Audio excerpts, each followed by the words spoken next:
Hello, everyone, and welcome to Slapendipity, Hobos of Happy Slappy Town, episode 54.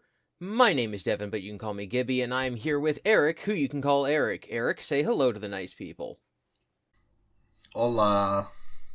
I like keeping you on your toes sometimes, because sometimes I'll be like, Eric, who you can call Eric, and sometimes I'll be like, and with, and then I pause, and then you're supposed to fill it in. I like keeping people on their Yeah. toes.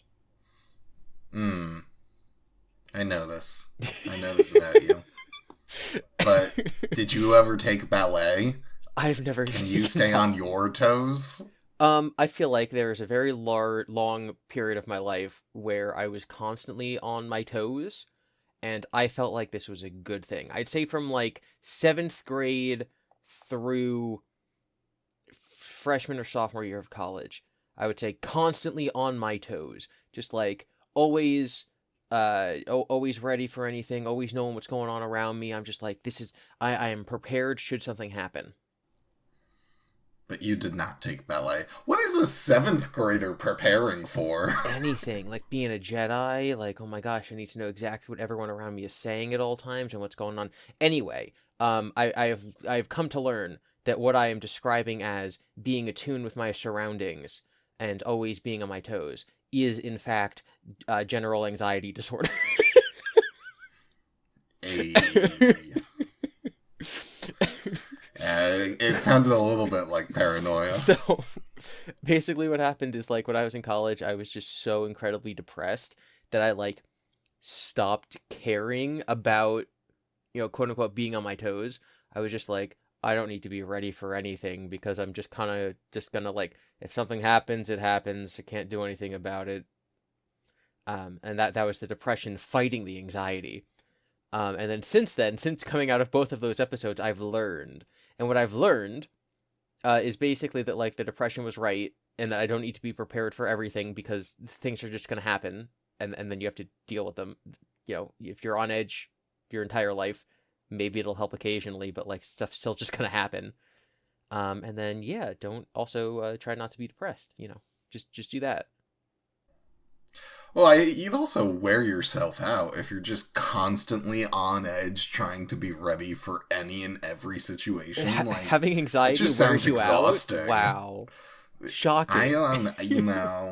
Who would have guessed? Yeah, and then on top of the depression where you already have no energy. And I will... Given to negative energy. I will say, and no one wants to hear it, but, like, as someone who spent over a decade of my combined life with, like, severe depression, the solution is to do all the things that you don't want to do because you're depressed. The solution is to go out. The solution is to talk to people. The solution is to get out of your bed. The solution is to just, like...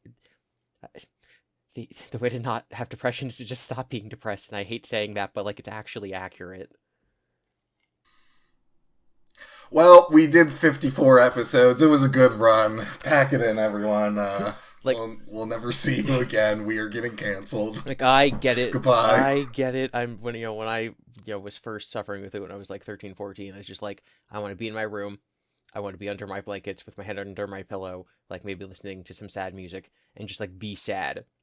And that's the worst thing you can do. And if someone had told me at that moment, like, actually, the way to cure it is to go out and stand in the sunlight and be around other people and just do things, even though, like, you don't think that they'll make you happy, and they won't, they'll still get you out of the pattern of doing this, I would have said, no, you're wrong. But no, that is in fact correct. It was a good run while it lasted. If we're gonna get canceled for anything, I don't think it's gonna be this. I keep having someone in my comment section on my FNAF channel telling me that hobo is an offensive term.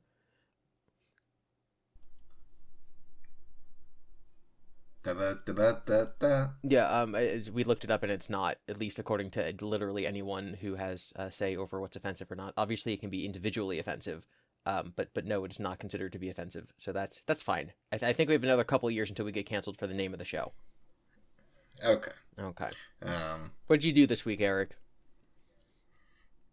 I helped, just really quick, also talk to your doctor. Again, we're not licensed, doctor people, so. I don't think your general physician's gonna have an opinion on staying in bed. Well, no, but a therapist, a psychiatrist, I mean, maybe your doctor, like your general doctor, could give you a referral. I don't know if they do that. Maybe. It sounds like they should.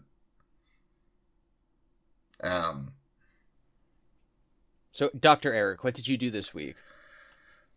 Well, as a certified doctor, I'm kidding. As a certified handyman, and my certificate is given by myself, I helped people move. Wow. For yeah. We love moving. No. We love the process of moving.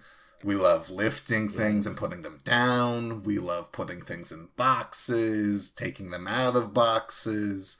Now, the whole shebang. I have to say, before you really get into the story, is that technically you're going to be telling part 2 of the story. Part 2 of the story is our friend had an apartment and you were moving them into a house. Right. Part 1 of the story was years ago when me and you moved them out of a house into that apartment. I guess. I mean, that doesn't sound like a part 1. It sounds like a... How did it feel to move the same things out of a house into an apartment and then out of that apartment back into the same house 4 years later? How did it feel to have a net zero change in your efforts? No, it wasn't a net zero. They still got to experience new things and do X, Y, and Z things that they couldn't have done. It was a growing opportunity. And, they took away what lessons they did and, have whatever experiences. The movement of the furniture and the things, sure, maybe that's a net zero, so to say. But, people are more than the collections of things that they carry. There's stories behind it all. Yeah, so. For them, it was very exciting and enlightening 4 years, and it was a great experience for them. But for us, one day you move a bed, and the other day you weren't there. I wasn't even asked to be there, so I did it the first time. Wow. Yeah. It's kind of wild just from my perspective, because the day that we helped them move into that place was the day after my previous relationship ended. And so, that's when I told you guys, I'm like, hey, we broke up. And so now to be like, oh, it's been exactly 4 years since that day, and then moving back to the house, I'm like, oh, my life's gone many places since my last relationship. Okay, is this a good thing? You said it like it was bad. I don't. Just the tone. I think that all things are things. I think it was an adventure. It was everything that you just said about their apartment. To pretend I said that about being single. Okay, great. I have a really good way with words. Yeah. No, what you just said was truly immaculate, and I don't think I've heard a greater word spoken. Yeah, I don't know if even you could say that. You need an English. No, I don't think I could. Shows what I know. Yep. It was just standard moving stuff, though. I mean, not too much to write home about, I'm gonna say. I don't know, the process of moving was fine. There was a little bit of stress, not nothing actually too serious, but they have, pet reptiles. And, reptiles are cold-blooded. They gotta stay warm. So, it's still kind of snow and cold and whatever here. So we were like, okay, we're gonna put you in the car. The car ride is, at max half an hour away. We gotta have the heat on and the on. And we're like, okay, how long... Well, I was like this. How long can a reptile survive without the proper heating and stuff? Because... there's no outlet for their light bulbs, and they were fine. The short answer that, yeah, they survived the car ride. I don't think they were too bothered. Well, that's good. What about, the cats and whatever? Were there other animals? Yeah, there were some cats. There were 2 cats, 2 reptiles, a rat. They were all fine. The cats just went in their carriers, got moved over. I didn't handle the cats. So shrug. The rat was chill. He was just in his cage. Rats are chill. He was climbing on it, trying to sniff me. He was like, "Hey, man, what's going on?" Yeah, my brother used to have a rat. I think you would remember him. His name was Jerry, and he would just literally like sit in my brother's like chest pocket or ride on his shoulders. Like my brother would like go out. He would like go places and just have his rat chilling on his shoulder. That's fun. Yeah. Their tails are so wild. Yeah, they're like they're like I don't know if it would worms. be better or worse if the tail was furry. Yeah, but like Because it's just a flesh, skinny yeah. tail, and it's so long. And you expect it to be like slimy or like scaly, but it's just a flesh. It's just a piece of flesh. Yeah. Yeah. Yeah. No, I like rats. I like my brother's rat. It was a albino one. It wasn't like it's a gray garbage rat. It was one of those like red-eyed white rats. It was cool. Oh, the ones they test on. Yeah. Or he was probably bred to be tested on and then sold to a pet store. Sure. Yeah. Yeah, just general moving things. I think it is somewhat decent timing. It is almost spring cleaning season. So, that's just serendipitous. Good timing. And then I was like, wow, I should clean my room some. And then I did, and I was like, but more, though. What if I cleaned more? So then I cleaned storage on my computer. Yes. That's important. My was not saying, like, your house is dirty. My was saying, yeah, I need to do that, too. Yeah. Yeah, I have to prep a bunch of videos before Japan, and so I'm basically, I'm not doing anything besides that, ever. But I think once I do that, then I'll clean my house, so that when I come back from Japan, there's, like, a nice clean area. But for me, it's always impossible, because my method of cleaning, you know when, like, you're cleaning your bedroom, and you clean out your closet, and you just kind of toss everything on your bed to empty your closet, and then you slowly, like, pack things back in, like, where they're supposed to be. And then you got to clean out your desk, so you toss things on your bed, and then you clean it out and whatever. And then you got to, like, clean your bed, and so you kind of toss things on the floor, and then you got to clean the floor, so you kind of toss things in the closet. And you just kind of make a big old circle. Are you familiar? No. Okay. I mean, a little bit. Like, things on closet go on bed, sure. But I'm not... But then I, like... Oh, I'm cleaning. I'll just do all the laundry for, like, my sheets and stuff. I just meant that I always end up with, like, the miscellaneous pile. Like, this was in my closet, but doesn't belong there. This was on my desk, but doesn't belong there. This was under my bed, but doesn't belong there. And so when I'm done, I now have a pile of things that don't belong anywhere. And I'm like, well, I gotta put these in the don't belong anywhere section. But when you expand this out to my bedroom, my office, my living room, my basement, you know, the kitchen, the dining room, when you make it the whole house, you're kind of like each room ends up with a miscellaneous pile, and then the house ends up with a miscellaneous pile. And I'm like, it's too much stuff. Also, my house is crowded. My house has 3 houses worth of stuff in it, because it's all my stuff, all my mother's stuff, and all my brother's stuff. So literally three of everything. We got, I think we ended up not taking like a third couch, so we only have 2 couches. We only have, I have a television on the floor in my office because we have nowhere to put it, just because we literally don't need it. But like when my mother moves out, she's gonna need a TV, so it's just kind of stored under my desk. We have just like just so many of everything, and so our entire garage is just extra furniture for when my mother moves out or when my brother moves out. So yeah, there's nothing to put anywhere, and everything sucks. But wouldn't they just take the things that they're already using? No, so like right now we have a TV in our living room. When my mother moves out, that TV's staying because it's mine, so she'll need a TV. We already had one because she had a TV in her old house, so hers is just in storage. But so then why shouldn't... If she moves, why wouldn't she take her TV in storage? Why would she take the one... No, she would take the one in storage, but what I mean is that we're storing a TV. Is the one in her storage the same one in your office? No, yes, because our storage is full and we can't put a TV in there because it's too delicate, so it's in my office. Okay, so her... It sounded like there was 2 TVs in storage, but there's only the one. Only the one. I mean, I don't know. It sounds like you just gotta declutter, donate But there's, things, like, Goodwill. again, that's not the Like, if process you're here. but if you're not moving out within the next year or two, how realistic is it to just hang on to things indefinitely? Extremely realistic. That's what a garage is for. But a garage, you could put your car in the I used garage. You to. could. Back in the good Well, old yeah, days. there you go.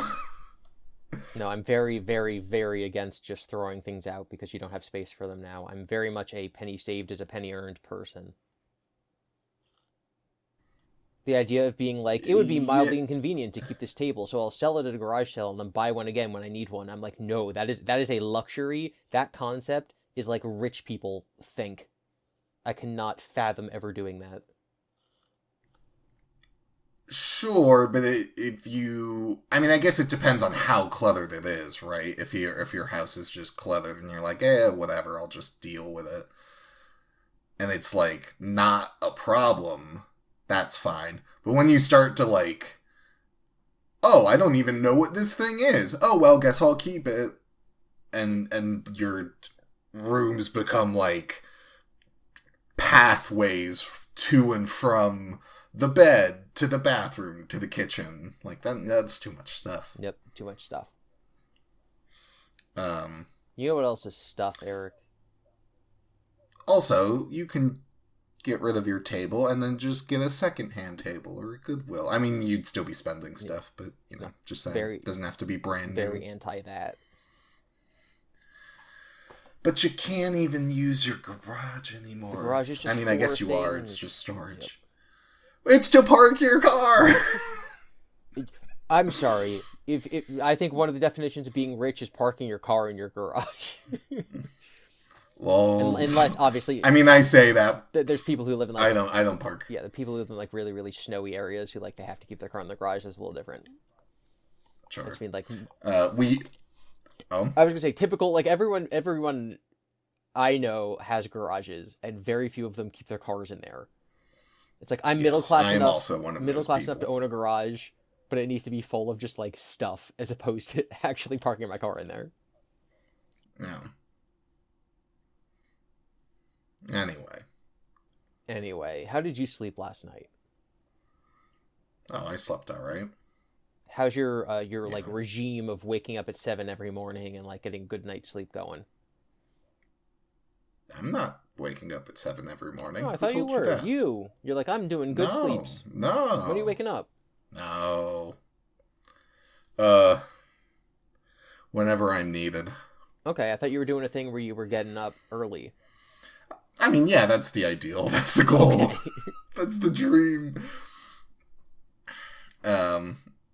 Yeah, I mean, it's okay. It's anywhere between like 7 and 11 because I love 7-Eleven convenience stores, so I figured I'd base my waking up time around it as well. Okay.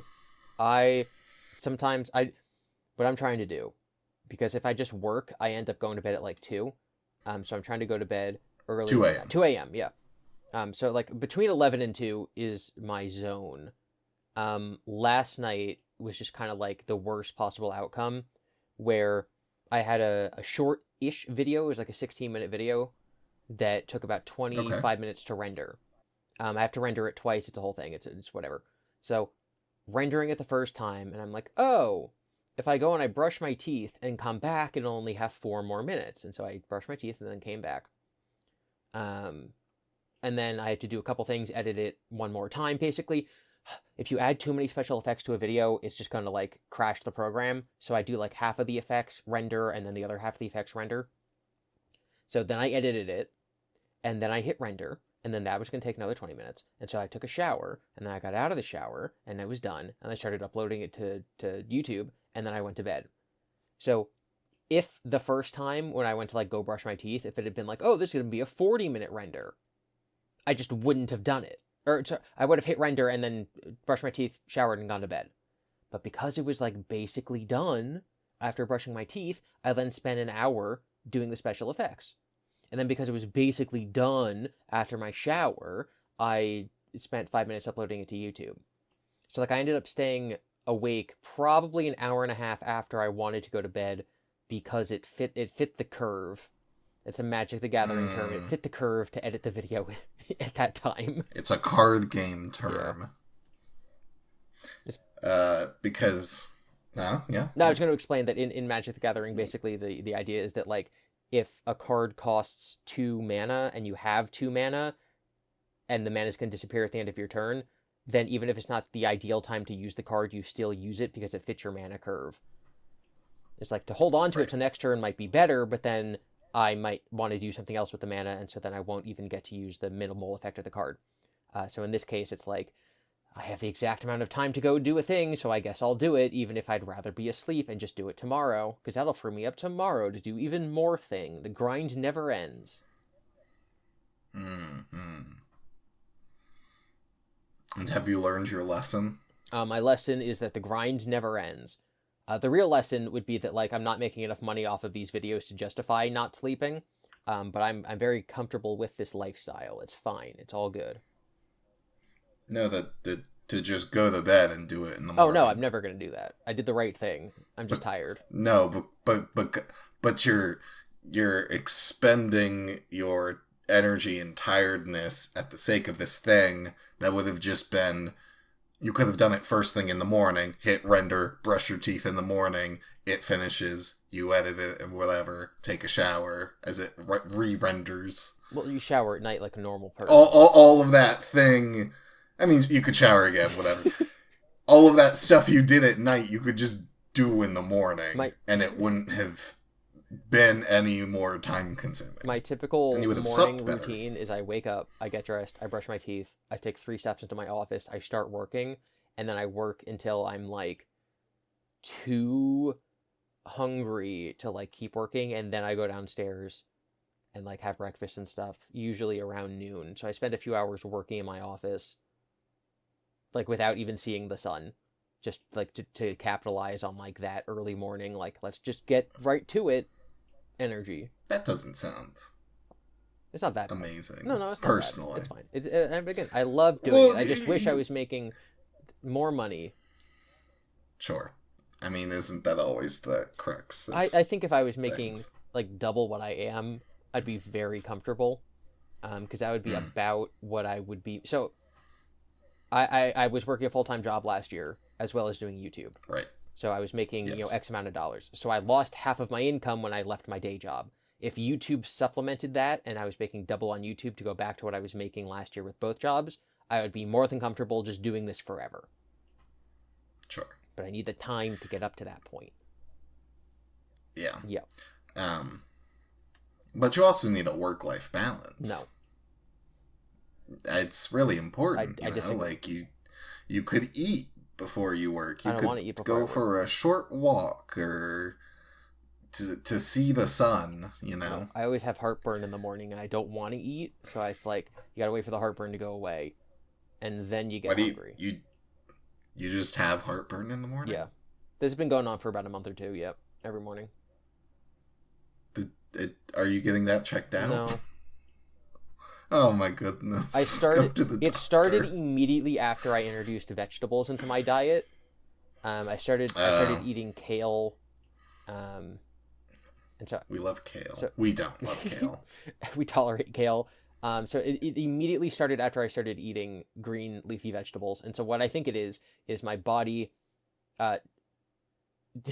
trying to figure out what to do with the green leafy vegetables. Yeah, that's fair. Which is totally a thing. Gut biomes are, like, really important. Basically, like, the way you eat, your body gets really good at getting energy from the things that you typically eat, which is why you'll hear specifically, like, people who are long-term vegetarians will get sick if they eat meat because their body literally doesn't know what to do with it. So me, who does not eat green vegetables, started eating green vegetables, and my stomach's probably like, what the heck is this? Sure. If it doesn't go away by late March, though, you should look into that. I'm not gonna go to Japan with you, and you're like, Eric, I have heartburn every day, and I can't eat anything ever. Please take care of me. Well, I think my diet will change enough in Japan that like I would have gotten it anyway, just because like the stuff I'll be eating is probably gonna be different. But that's why you have a bottle of Tums or non-branded Lols. anti-acid things that I gobble Sure. down like I don't know. I don't really gobble things down like that. Candy. Yeah, but like I don't eat candy. Gobble down Well, sure. like mints. Yeah. Sure. Oh, we love mints. And we actually love them, not like kale. Kale is so bitter, man. I don't mind it. What did you eat? Spinach? So sometimes the store has To me- kale, sometimes it's baby spinach, and basically, Right. and I know that like it's better if you just eat it because then like it's better, you get more nutrients if you eat it versus if you blend it, and like chewing it is good for something. But I blend them up, and then I basically drink a kale smoothie first thing in the morning. I see. So I haven't had a kale smoothie. Yep. Maybe that's okay. It's not the worst. To me, spinach is just the superior leaf to kale. When they're in a smoothie, you can't really. It Sure, doesn't when matter. when it's in a smoothie, it doesn't matter. But that's good. Yep. Yeah. Yeah, no, I got my recipe. It's a banana, a bunch of kale, and water. And I know that you hate Wow. bananas, so you'd probably hate the smoothie, but it's fine. Probably. Yeah. Do you hear of kombucha? I believe it's some sort of weird, very natural alcohol thing. It is fermented fruits and vegetables, I believe, and it's just supposed to be really good for your... It's not actually alcoholic, I think. They just use fermentation. No, because you can buy it in the store without needing a license. You can buy... It doesn't actually... Whatever. But yes, I've heard that, like, oh, it's really good for your gut. Yes, gut health. Does good gut biome things. I tried it. It was okay. I've heard people say it's, like, absolutely disgusting. I guess... Yeah, I think it depends on the flavor. Yeah, other people enjoy it. What about, like, apple cider vinegar? Have you ever done shots of that because you have a cold? No, I've never heard of that. Really? Except for you. Okay. It's a pretty popular thing. Unfortunately... Not popular at the all. people who do it, they're like naturey people. So if you go and you buy like the main brand of apple cider vinegar, there's just dirt in it because they're like, we put dirt in it because it's more natural that way. And I'm like, can I just get some that doesn't have dirt in it, please? And the answer is no. Oof. Well, have you considered drinking the dirt? You know, You're supposed to drink the dirt. You know, what's the harm? Yeah, so just drink the dirt. What's the problem? Oh my god, I hate it's whatever. Yeah, I don't know, but you ever continue. Well, you ever drink charcoal? No. You never get a fancy drink, and it's like there's charcoal in it to help with XYZ. Is that like the black salt rims, or is that something completely different? I don't know what you're talking about, so something different, I guess. You never had a black salt rim on alcohol? I think it's charcoal. No, I don't drink alcohol like that. Well, I don't either, but I used to be a bartender. Well, and I didn't used to be a bartender. What do you I want know. from me? I'm sorry. It seems black lava salt. So I guess it's different. Oh no, it's different. No, you like put it in your drink, and it's like whitens your teeth and whatever. Yeah. I do not know if I would recommend. Okay, Not the doctor. I'm definitely very interested in teeth whitening stuff, but that's a question for my dentist that I don't. My dental appointments are always very odd, not for like weird reasons. It's just like I had to schedule them around my losing my insurance, and now I have to schedule it around Japan. And my doctor's like, "Do you want to start a teeth whitening regimen? What's the word? Regiment." And I'm like, "Yes." However, I'm about to lose my insurance, so maybe not right this second. I'll be like, yes, but I'm about to go to Japan for a month, so maybe not right this second. And I've been doing that for like 2 years. Anyway. Well, that's... Anyway. Anyway. So my sleep last night, not good. Not great. Okay. It was freezing cold. and I don't know why.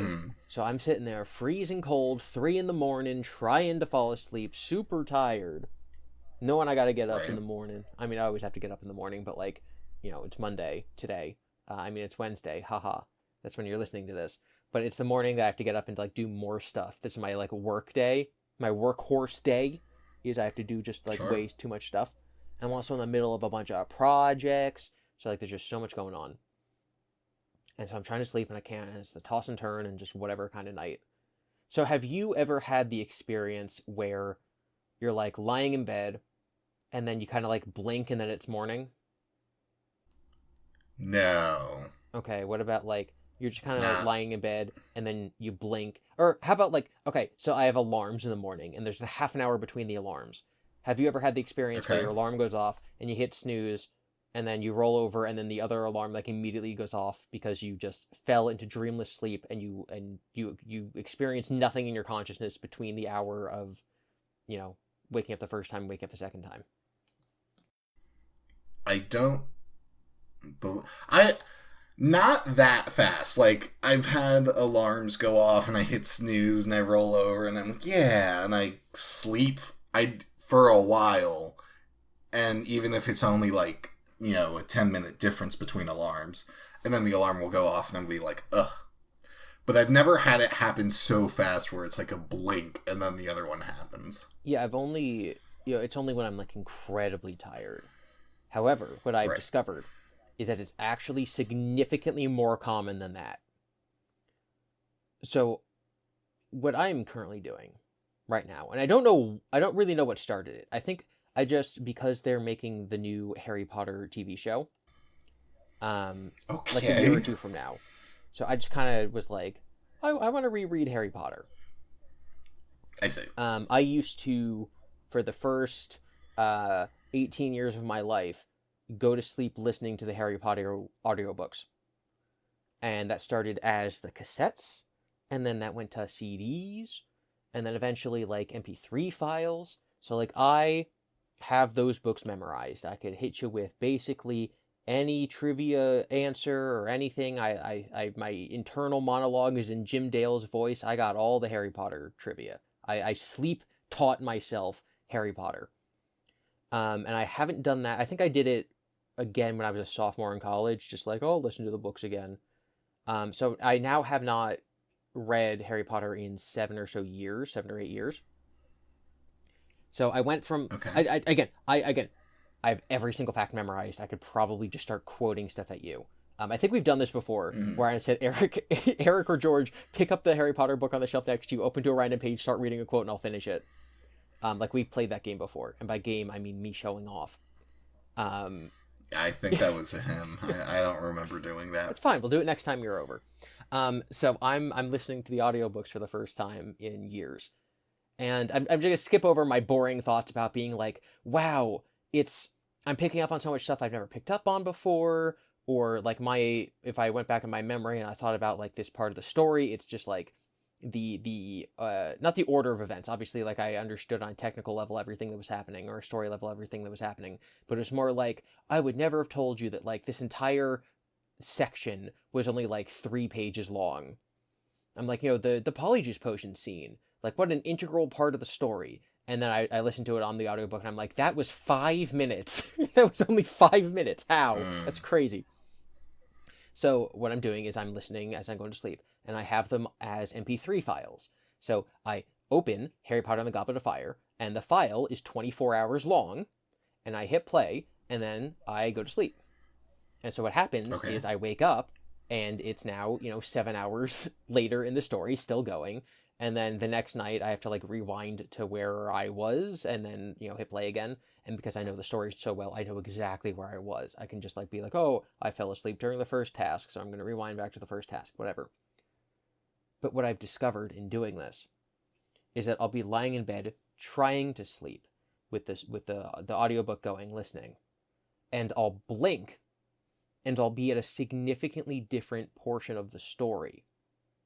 And I'll be like, that's wrong. Like, Harry's at the Dursleys, why am I now hearing, like, first task stuff? I'm like, oh, in what I would not have been able to tell you that I fell asleep. I'm just like, I'm staring at the wall, my eyes are closed. I'm staring at the wall, my eyes are closed. Open my eyes, stare at the wall, eyes are closed. I'm like, oh, I guess 5 hours must have passed because I'm 5 hours later in the story. I had no idea that I was even asleep. And that's been happening So I say the basically every single night. Basically every night has had I blink and I'm now half an hour to an hour further in the story than I was consciously aware of. Like, I'm following it along in my brain, right? I'm seeing a movie in my brain of like, Harry's running down the hall.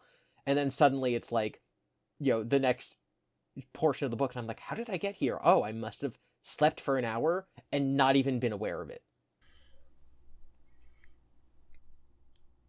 So I was kind of joking before, but now you need to work-life balance. That sounds wild. That you're microdosing sleep and you don't even know you're doing it. I'm still in bed for 8 hours or 7 or 8 hours. It's just that's not a. That can't be a good way of sleep. That doesn't sound healthy to just be like. You think your consciousness, like, to me, that sounds like when I got surgery and I was given anesthetic and I did the countdown and 10, 9, 8, 7, 6, and then it went black. I opened my eyes and I was in the recovery room. That is the only time I have experienced what I like to call a time skip. And the fact that you're time skipping naturally is insane to me. So that probably means you aren't getting enough sleep or restful sleep or good quality sleep or like, jeez. So jeez, Joel. I have the exact opposite takeaway. My takeaway is, oh my gosh. My takeaway is, because I've looked into sleep stuff before. I had my watch that tracks my sleep. And like, you're supposed to go in and out of like light sleep, deep sleep, awake, light sleep, deep sleep, awake. Sure. REM sleep is when you dream, etc. And so my takeaway is like, I probably for my entire life have been staring at a wall, pass out for an hour, wake up, stare at the wall, not even knowing I was asleep. And then, at some point, just like normal cycles of sleep where I didn't hit REM sleep, or the sun didn't rise so I didn't notice passage of time, or I'm not looking at my alarm clock so I don't see the numbers glowing at me in the dark. And just, I'm able to, like, my guess is that I've done this every night forever, and that it's actually very normal, and that I'm only telling right now because I'm so familiar with, like, I'm at this chapter, but last time I remember was being this chapter, therefore it must have been about an hour. This is an insane takeaway that, no, you must have been doing this for your entire life and not realized it, as opposed to, I must be not sleeping properly, and I was sleeping properly before, because you don't remember that. But I don't remember X thing that happens. That means what I want to happen has happened, instead of the seemingly logical conclusion. Also, no one knows anything about sleep. But no, they do, because again, we have those like sleep tracking stuff. You go through like, sure, but it's still one of the weird things we don't fully understand. It's very normal to like wake up like 5 times in the night, or to at least hit light sleep 5 times. No. Yes. No. Yes, it is. Your REM sleep is going to end up being like 1 hour out of your 7 or 8 hours being asleep. The rest of it is very light sleep or deep sleep or waking up or whatever. Very, very normal. That's how it's supposed to go. The cycle of it, sure, whatever. Falling asleep and then fully waking up multiple times throughout the night, not normal. To like have your REM and then have your light and then fine, whatever. But if you're like in bed, you're falling asleep, you close your eyes, you're asleep, and then you wake up fully aware of your surroundings, and then you're like, whoa, I'm awake. And then you fall back asleep and your eyes are closed and you go into your REM and whatever. And then you wake up and you're like, whoa, I'm fully awake. And that happens 3 more times throughout the night. I would say that happens to everyone every sir. night. That's no. Hey, when I go to bed, I stay asleep. Do you have a sleep tracking watch thing? Because I've been using one of those for about 2 years. And it's not tracing any difference in my sleep. The only difference is that because I'm listening to something, I can tell how long I've been asleep. Basically, if you'd asked me if I did this before the last month when I've been listening to the Harry Potter books, my answer would have been no, silly. But now I know that I am. I would No. have been like, it's been I, 5 minutes. But really what happened in those 5 minutes was I woke up, looked at the wall, fell asleep for an hour, woke up, looked at the wall, fell asleep for an hour. So it's really been 2 hours 2 hours of being asleep. looking at the wall? 2 hours of being asleep, Being but I asleep. think that I'm just staring at the wall. Wait. While you're asleep, you think you're looking at the wall? Yeah, so, if you close your eyes, This is insane. if you close your eyes, you're still, like, conscious of what's going on around you. So I, like, wake up, I'm just staring at the curtain, I'm like, oh, my back is sore, I can't get comfy in my pillow. And you close your eyes and you try to get comfy, and you're like, oh, it would be nice if I fluffed my pillow a little bit, or, oh, it would be nice if I, like, my toes are, like, spread slightly too far apart, and so there's, like, they're cold between my toesies. But if I curl my toes, then, like, now that I've moved, I'm resetting the amount of time until I fall asleep, so I'm just, like, not going to do that. And so you try to get comfy, and then eventually you're like, oh, no, I can't. Or the worst is when you're like, I have to pee a little bit, but I'm almost asleep. And so if I wake up, I'm going to go back to 0% asleep and have to start over again. But if I don't pee, and I still can't fall asleep for 20 minutes, then I'm going to have to get up. I will have wasted those 20 minutes, and it's all for nothing. So it's like in that stage of sleep where I'm like... But that's not sleeping. That's you're trying to get comfortable yes. to and go what to sleep. I'm telling you is that in that trying to get comfortable going to sleep 20-minute period, I'm actually falling asleep for... Like, that 20 minutes is actually 3 hours and 20 minutes. Try to get comfy on the pillow. This is pillow. insane. I have to watch you sleep. Try to get comfy on the pillow for 5 minutes. Fall asleep for an hour. Think that I didn't fall asleep at all, and then, like, puff the pillow, roll over, whatever. And the only reason that I have any notion of the fact that I was actually asleep for an hour when I had no idea that I was is because suddenly Harry is warding off Dementors. I'm like, that's not where I was in the story. Also, really, really quick, just because you circled back to it. It's wild that your internal monologue voice is not your own. It's Jim Dale. Yeah, that's crazy to me, because mine is my own. I think most people is their own. The idea that yours is not you, crazy. I find it easier to not be me, because it makes it easier to talk to other people. I'm not gonna say it's always Jim Dale, but, like, it'll be some of our mutual friends. I can name two specifically, but I'm not going to. It's like, oh, my internal monologue is this person, or my internal monologue is this person, or my internal monologue is Jim Dale, or it's the guy who narrates Mythbusters, or it's, X, Y, or Z person. This is insane to me. And because it allows me to, like, be talking to someone, No. and it lets me reason through ideas better if I'm talking to a different voice. Are you... Okay, because, like, I can imagine, right, your voice or our friend's voices in my head, and I can, like, pretend to have a conversation, but it's not... I'm not, I'm not choosing it to be my internal monologue's voice. I am choosing to replicate their voice and, like, have a pretend conversation. Yeah, so... Are you saying that thing, or are you saying you make your internal monologue voice your friend's voice? So there are some people who don't have internal monologues, and when they ask, people for them. When they ask people who do, they're like, "You narrate everything you're doing?" I'm like, "No." It's not like I'm walking down the aisle in the store, and I'm like, "I am walking down the aisle in the store. I am turning left. I'm picking up the soup can." I'm walking down the aisle in the store, and I'm thinking about the cliffhanger in the show I'm watching, or I'm thinking about, like, the thing going on in politics right now, or I'm thinking about my day tomorrow. And it's a mixture of pictures and, like, moving stuff, motions, emotions. I can be walking down the aisle and think about something sad that happened and start crying. I'm not just hit with a wave of emotions. I'm hit with a wave of emotions because I'm thinking about a thing. I'm imagining myself in a different place. And so when I'm doing that, I'll almost be, like, talking to... If I'm working through something intellectually, I'll be talking to someone. And the talking to someone and that person talking back to me will be, for certain periods of my life, it would be Jim Dale, or certain periods of my life, it would be our friend Chris, or certain periods of our life, it would be, this, that, or the other person. And so Sure. when I say my internal monologue is Jim Dale, what I'm saying is that when I'm bouncing ideas off of myself, I give the other person that thing.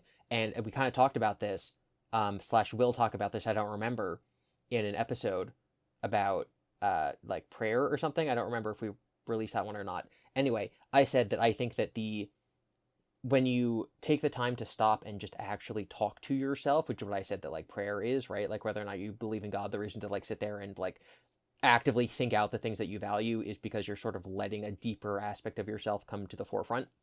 Is I think when I'm sitting there talking to myself to reason things through, my voice is the surface level, well, yeah, but what about this?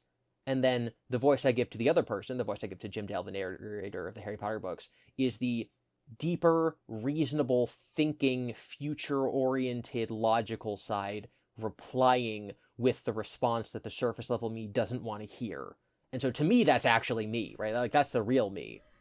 And so I Sure. usually give that the voice of someone else. Fascinating. My thing is, I don't bounce it off of someone. I just think it through aloud or in my mind, and my thoughts are just fast enough so that we just come to the same conclusion. Like, there's nothing to bounce off of someone, because my internal monologue, and if I, like, talk to myself or something, is, like, being met at the same speed. So... Yeah, I would say obviously this happens significantly faster than speech. Yeah. I would also recommend, like, maybe if you're making that kind of decision, is to intentionally slow it down and pretend it's conversation in order to feel the things more, to slow it down to speech level, to be like, this has given me greater insight into the things. Anyway, yeah. So your sleep isn't normal either. I just want to... My sleep is very normal, and I'm just aware of it. It's not normal. It's not. I get high scores on my Samsung Health Watch sleep pattern, okay? I am a penguin. I don't know what any of that means. If you sleep with a Galaxy Watch, it tracks your sleep and it gives you a score out of 100, and it's like you're a good sleeper, you're a penguin today, or you're a bad sleeper, you're like a polar bear or something. So I got a penguin, and my score is like between 80 and 100. It's good. Your watch is broken. I don't know what to tell you. If we're in Japan, we're gonna share a hotel room. Yes, for a month. For a month, and I am like, you go to bed first, because I'm like brushing my teeth or whatever. I don't know, something. You go to bed first, and I'm like getting comfortable in bed to get ready to go to sleep, and I hear you snoring. You're I don't passed snore, out. but yes. Fine. I see a very visible indicator that you are heavily asleep. And as I'm getting ready to go to bed, I just see you bolt up, going, oh, I see. And then go back to sleep. I'm going to be like, that's insane. Again, it's not like that. It would be like, I look like I'm asleep because I'm staying totally still, trying to fall asleep, head on my pillow, open my eyes, maybe fluff my pillow, put my head back down on the pillow. I don't know that an hour has passed between these two events, but it has. I don't know, man. Your experience is different from mine, and therefore it's wrong. Well, I'm just saying that I don't think that you're aware that your experience is this, because I wasn't aware that my experience was this. But I will wake up in the middle of the night and fluff my pillow or whatever, right? Like, oh, I fell asleep for 2 hours, I'm hot, or I have to go to the bathroom, so my body has woken me up. I will do whatever thing that has... adjust whatever thing so that I can go back to sleep.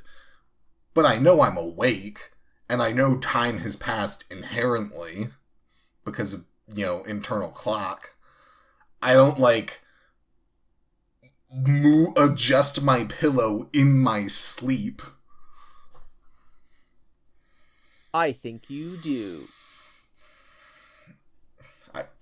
I can assure you from the virtue of my own being, with no evidence in any context whatsoever, that I do not. Okay, we'll see in Japan for the month that we're going to be in the same room how our sleeping patterns differ.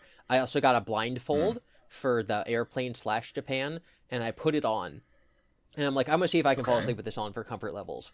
And I'm doing the thing where I'm like, oh, the pillow isn't fluffed, the whatever isn't whatevered, and I'm like, I don't remember if I turned the lights off because like I probably would have wanted them on when I put the blindfold on, and then wouldn't have been able to turn them off. So I'm lying there, and I'm like, I don't know if the lights are on or off, and even though it doesn't matter, it's still gonna bother me because I don't know. I'm kind of like I view myself when I imagine things. I kind of view myself from like a third person perspective. And so I'm like, Uh-huh. if the room I'm in, the lights are on, or the room I'm in, the lights are off, that's a difference. And if I don't know, that's gonna bother me. It's almost like I can feel the lights on me, even though I'm totally blind. But I'm like, if I take the blindfold off to check, then I'm gonna have to restart, like falling asleep, and that's annoying. And so eventually I did check, and the lights were still on. I'm like, oh, that's okay. Good blindfold though, comfy. Lols. Do you not have like adjustable lights?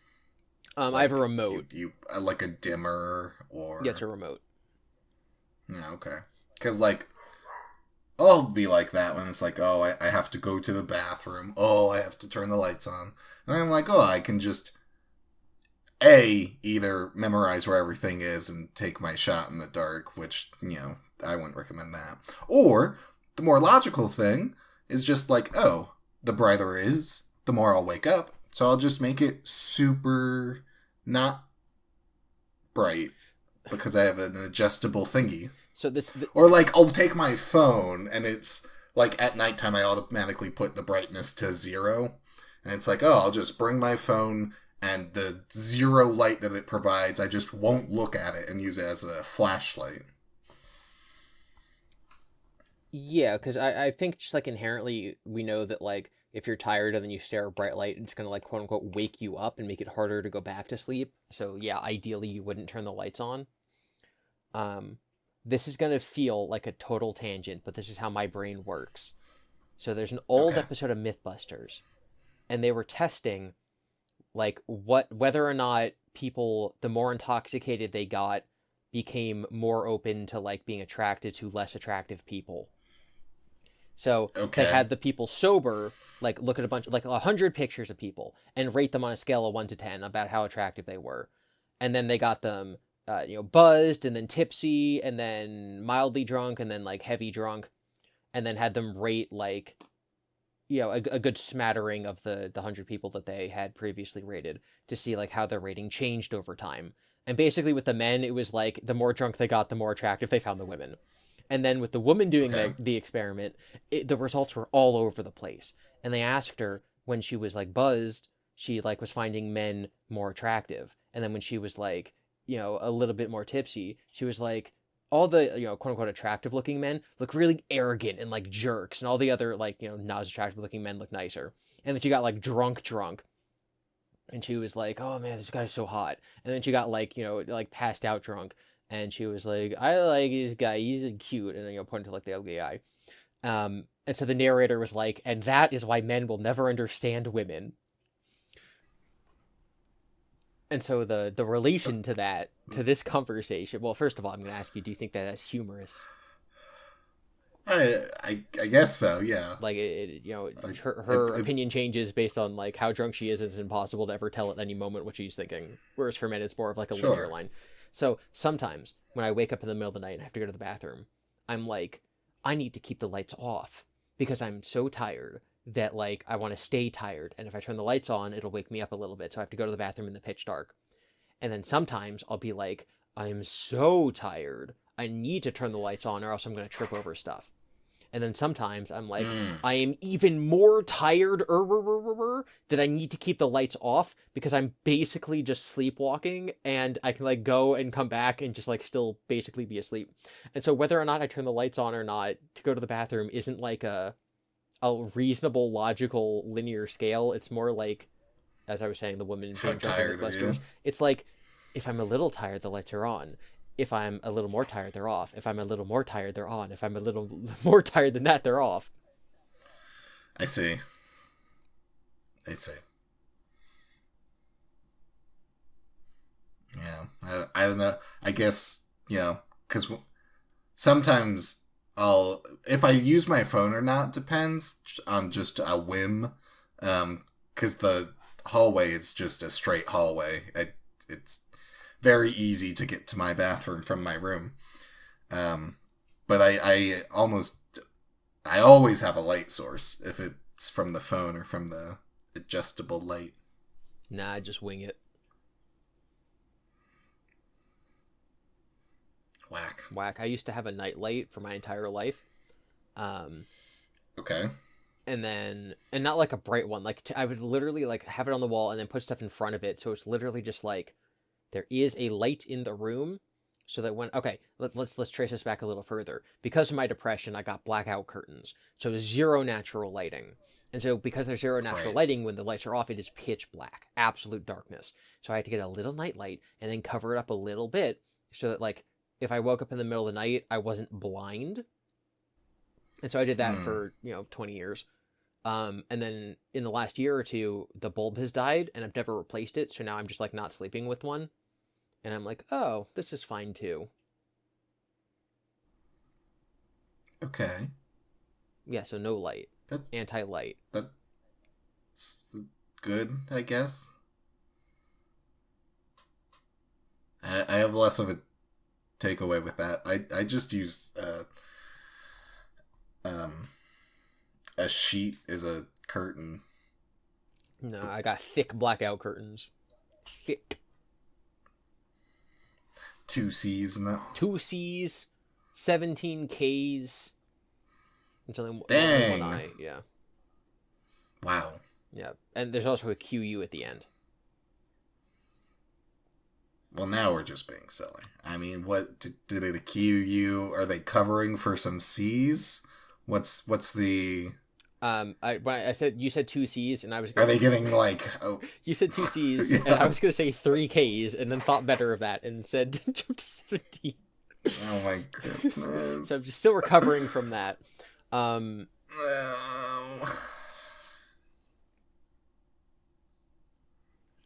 This is what we get for no focus on this show. Hey, this was heavy focus. Before we started, I wrote down, falling to sleep and not knowing I'm asleep, ? Harry Potter. And I talked about that, so I'm happy.